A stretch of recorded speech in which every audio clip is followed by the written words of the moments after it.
Sunday Night Production. Bonjour à toutes et à tous, bienvenue dans le podcast Dans la tête d'un cycliste où aujourd'hui nous allons évoquer un sujet qui me tient à cœur, la préparation pour une épreuve longue distance.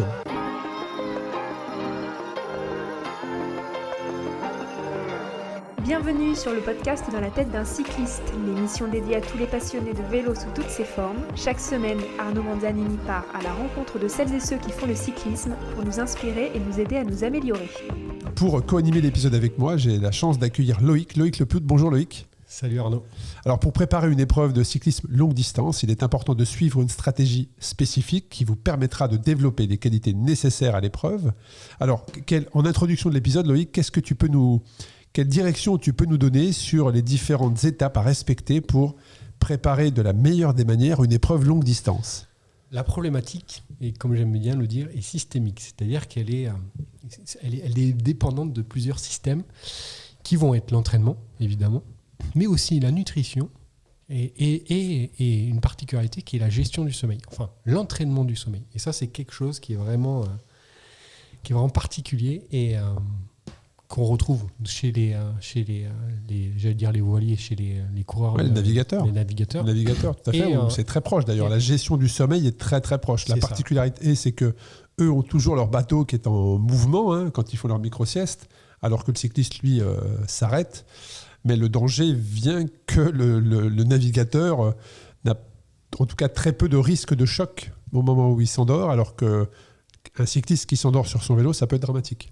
Exactement. Et la gestion du sommeil est bien plus problématique que par exemple en trail, où les durées sont beaucoup moins importantes que quand tu fais par exemple un 2500 km ou un 4000 km sur la rame. Voilà. Alors c'est vrai que le sommeil, tu en parlais, sur nos épreuves Race Cross, puisque l'épisode sort en juillet, on est en mi-saison, les gens ont commencé à suivre les épreuves d'ultra-distance, commencent à planifier ce qu'ils vont faire l'année prochaine. Donc c'est pour ça qu'on pose volontairement cet épisode en milieu de saison, parce que ça se prépare, ça s'anticipe.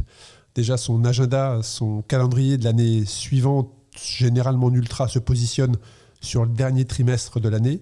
Et puis ensuite, il y a toute la préparation qui se met en place. Donc cet épisode est volontairement positionné en milieu d'année, pour que vous puissiez anticiper, découvrir et vous éduquer également sur cela. Et concernant le sommeil, eh bien, on a mis en place une règle cette année où le sommeil est presque imposé, en tout cas voire contrôlé, sur toutes nos épreuves pour éviter justement d'aller trop loin, puisque on est convaincu de cela et on est convaincu qu'on va dans la bonne direction en contrôlant le sommeil et en imposant des temps d'arrêt, que pour être performant, il faut dormir.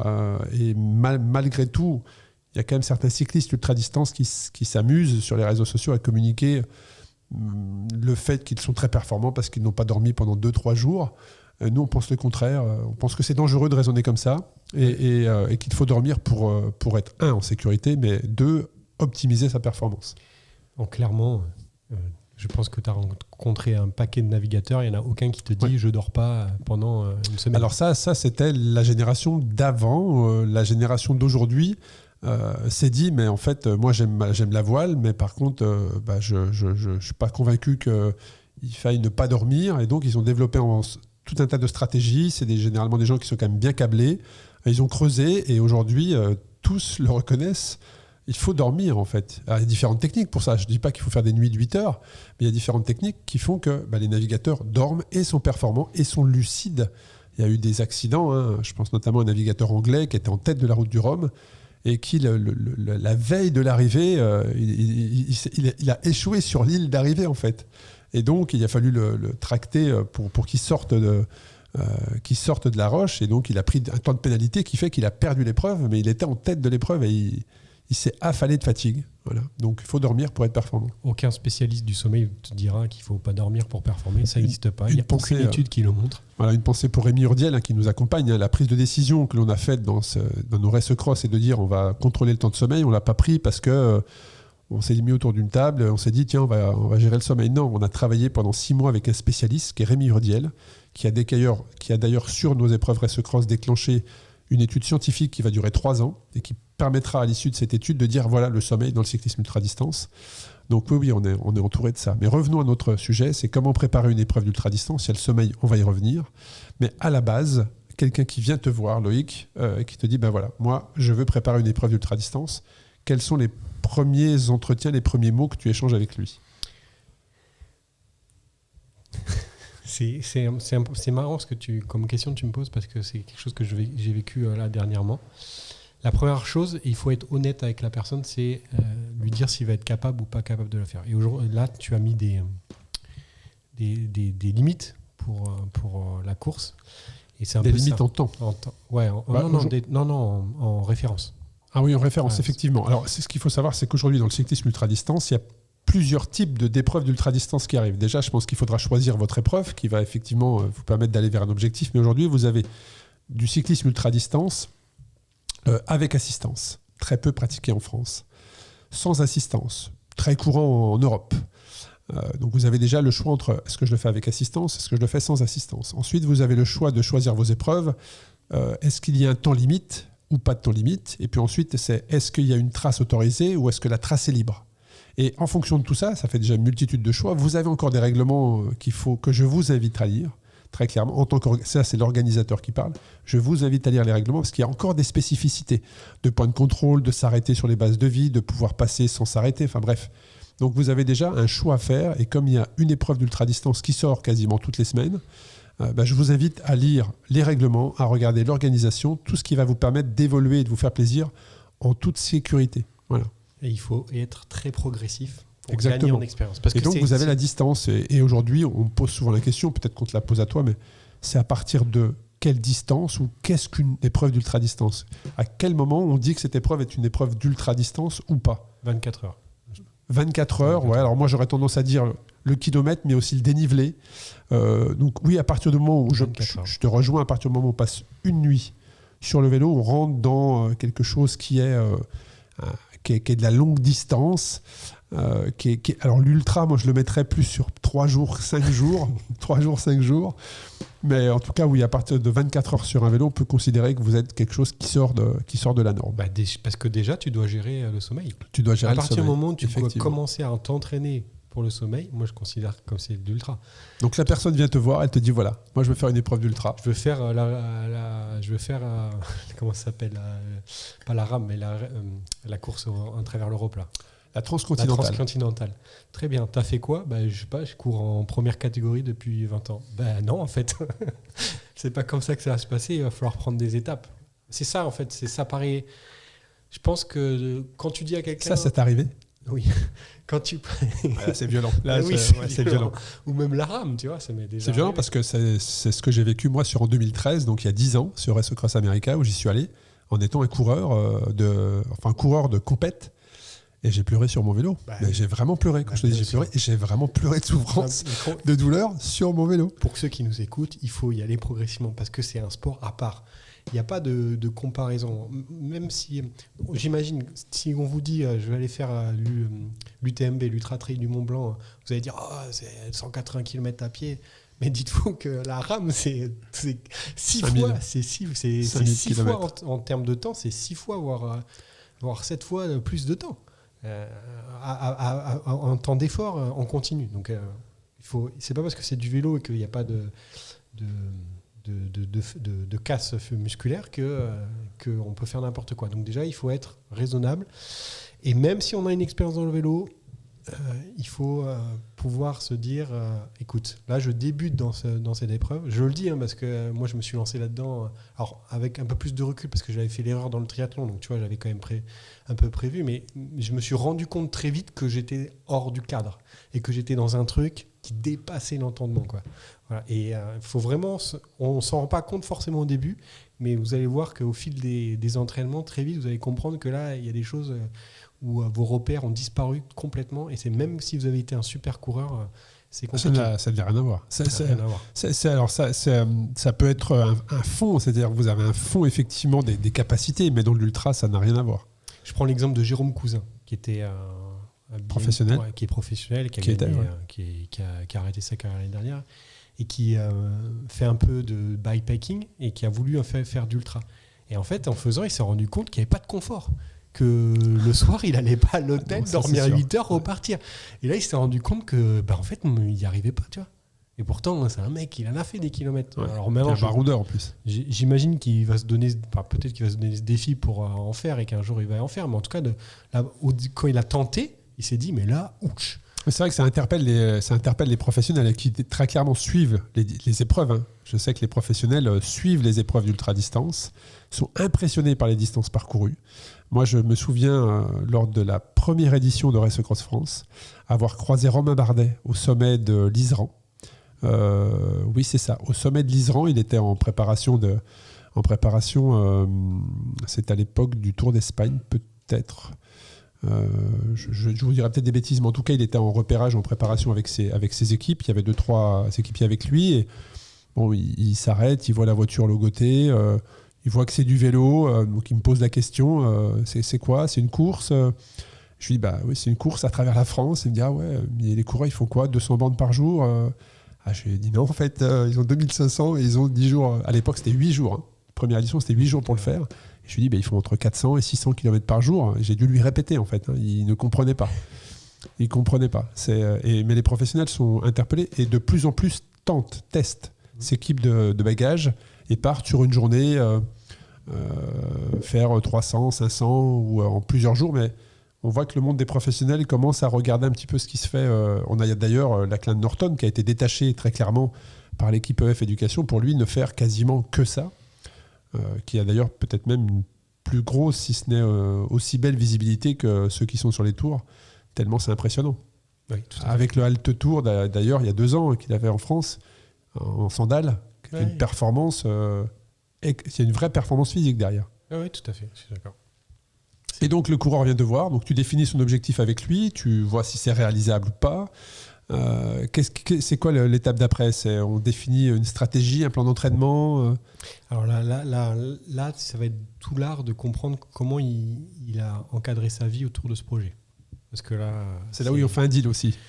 C'est qu'à un moment donné, quand tu vas préparer une semaine de vélo, ou 10 jours, ou même 2 jours, même 2 jours, ça se fait pas comme ça, tu vois. Et je vais pas mentir, je vais pas dire tu vas faire que 3 heures de vélo et tu feras tes 24 heures. C'est pas possible. Parce qu'il y a tellement de paramètres à prendre en compte qu'il va falloir entraîner ton corps dans plein de conditions. D'ailleurs, quand tu disais la casse tout à l'heure, en vélo, il n'y a pas de casse. Je pense qu'en ultra, moi, je pense qu'il peut y avoir de la casse en ultra. Je pense notamment aux articulations, très clairement, au bout de plusieurs heures et plusieurs jours dans la même position.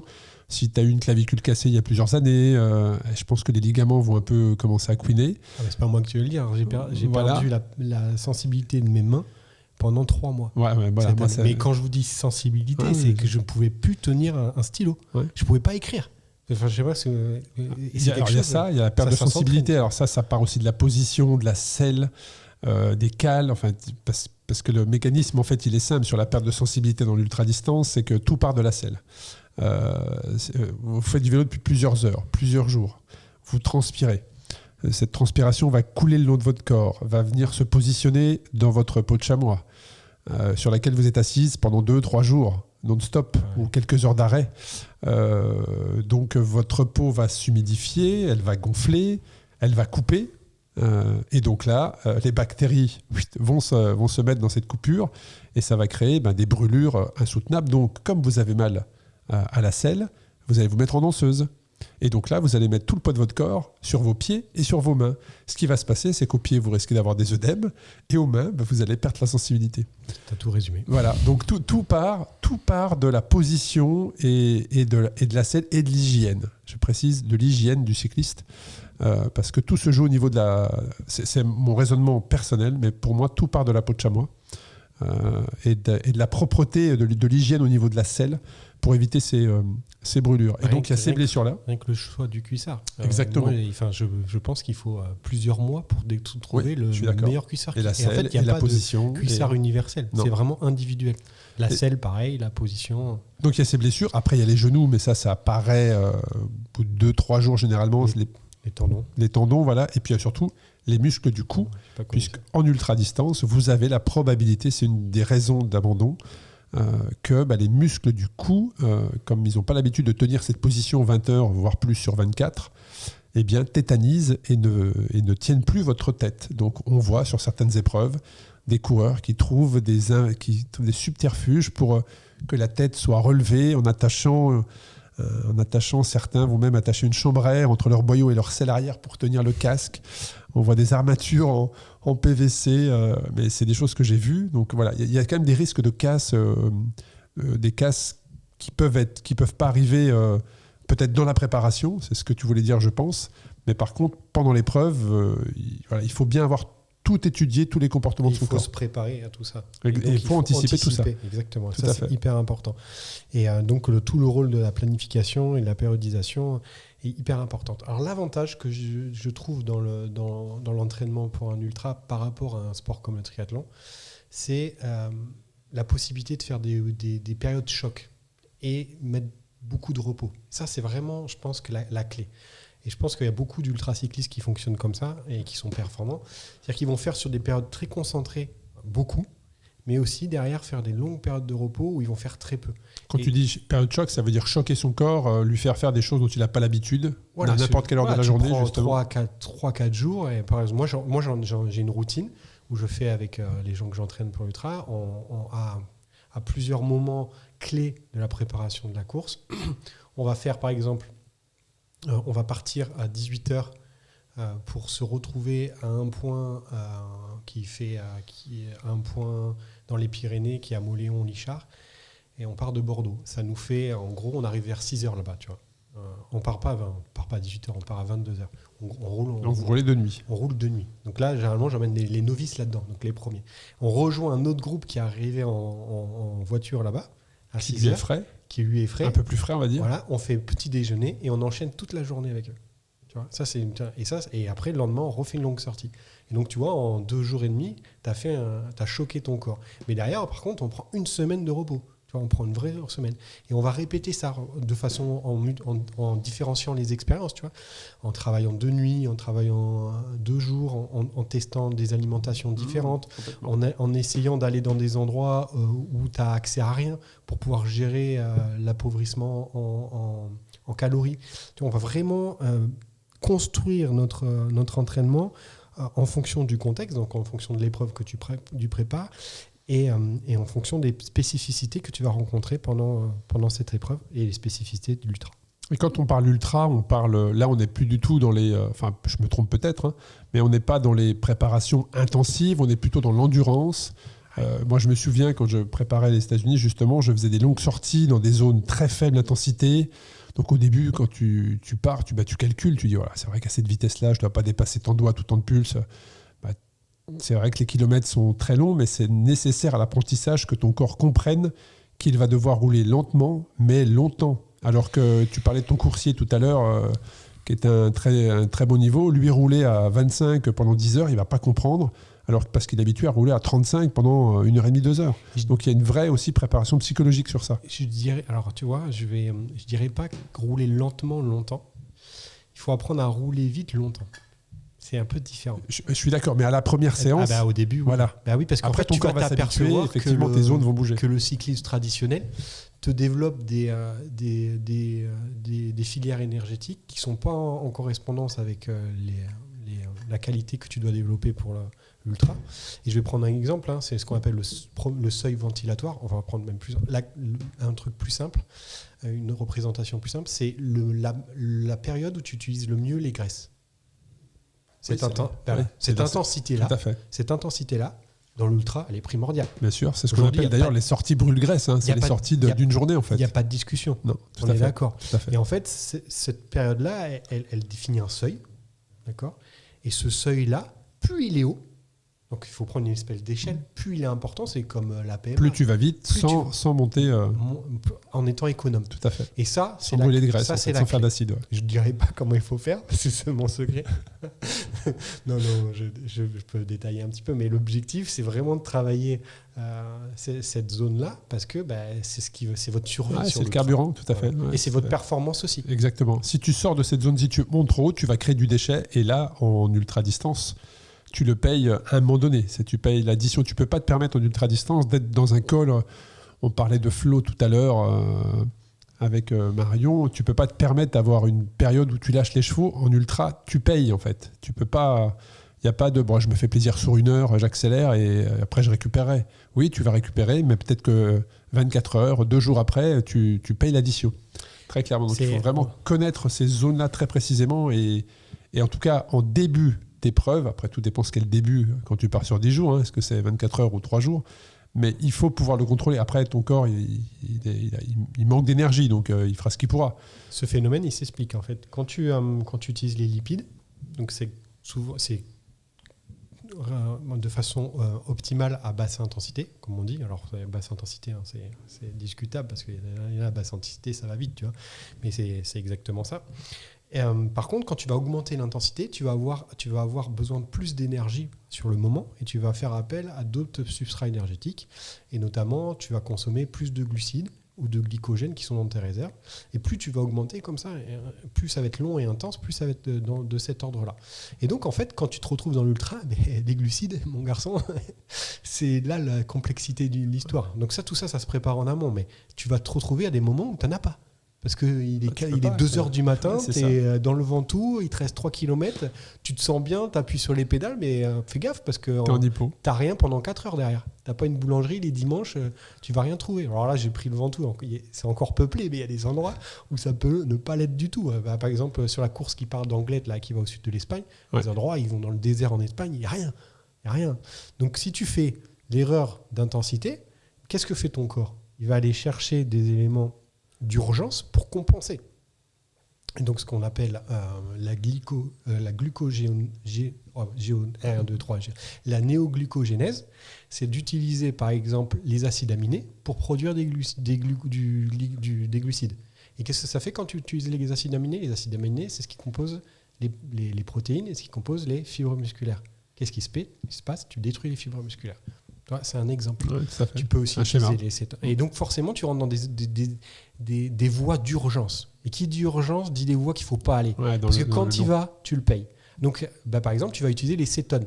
On en parle souvent des fameux corps cétoniques. Donc, c'est des moments où par urgence, tu peux avoir cétone. Par contre, ça va durer pas longtemps. Parce que quand ça ne dure plus et que tu te redeviens un état d'équilibre, mais là, mon gars, tu ramasses. C'est dodo dans le fossé. Ça, je peux te dire.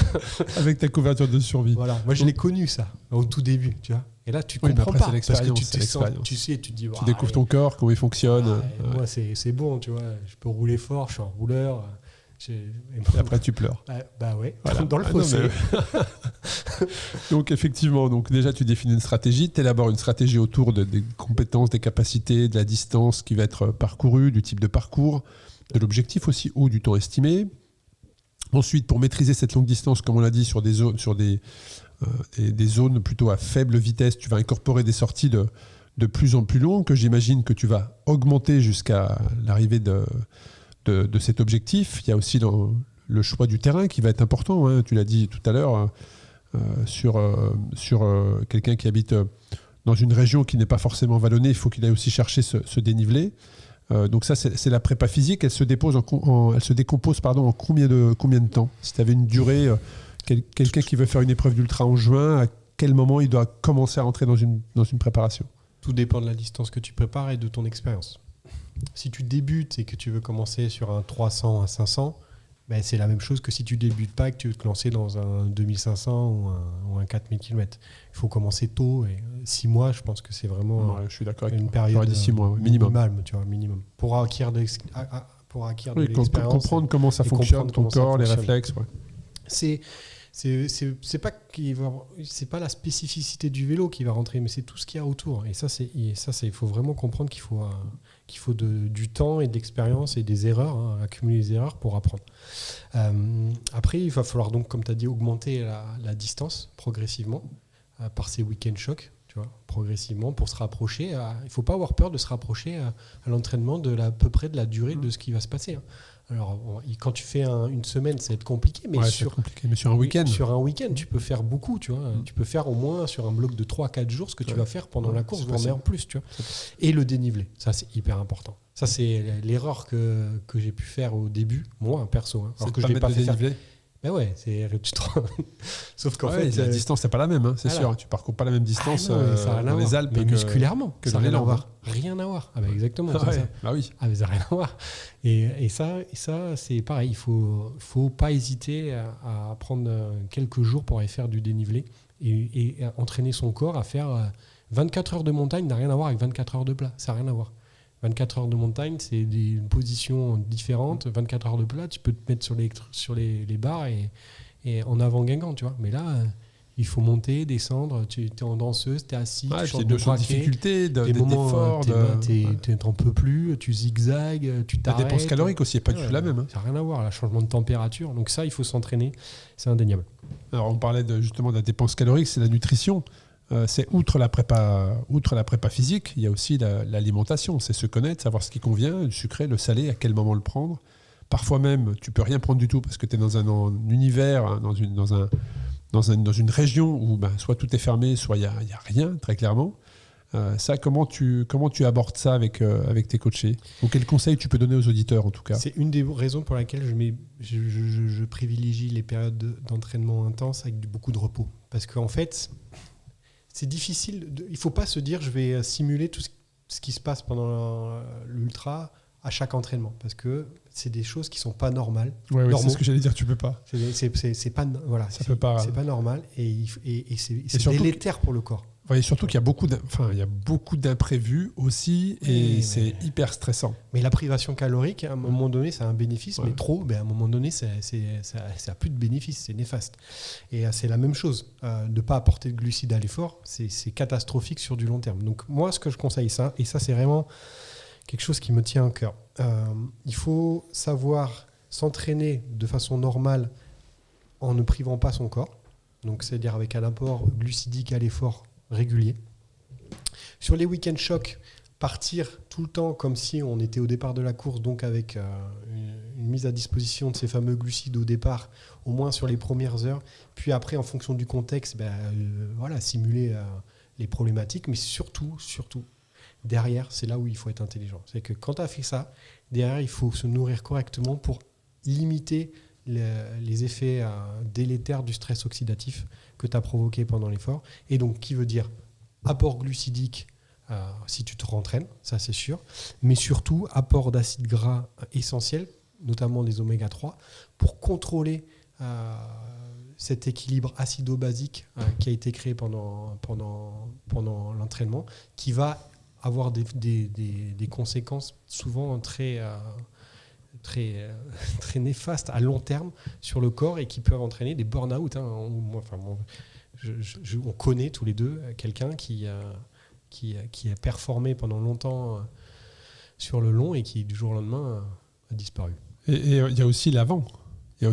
C'est-à-dire, là effectivement on t'explique les traumatismes et comment tu peux mieux les soigner, les appréhender, mais il y a aussi l'avant, c'est-à-dire que toute la flore intestinale, moi je conseille systématiquement à une personne qui va se lancer dans l'ultra ou qui prépare une épreuve d'ultra, c'est 15 jours, 3 semaines avant, c'est de faire une cure pour que sa flore intestinale soit la plus propre et la plus saine possible parce qu'elle va être complètement choquée par les températures, parce qu'elle va ingurgiter qu'elle n'a peut-être pas l'habitude, il y a plein de choses qui vont choquer cette flore intestinale et plus cette flore intestinale est saine et préparée, mieux c'est. Alors le microbiote, donc la flore intestinale, c'est le microbiote.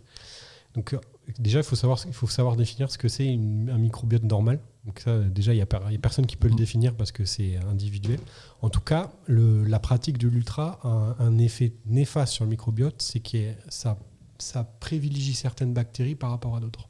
Les gens de l'ultra, c'est des gens qui vont être prédisposés à faire de la perméabilité intestinale et ce qu'on appelle une dysbiose et notamment une candidose. Là, tu nous as tous perdus, très clairement.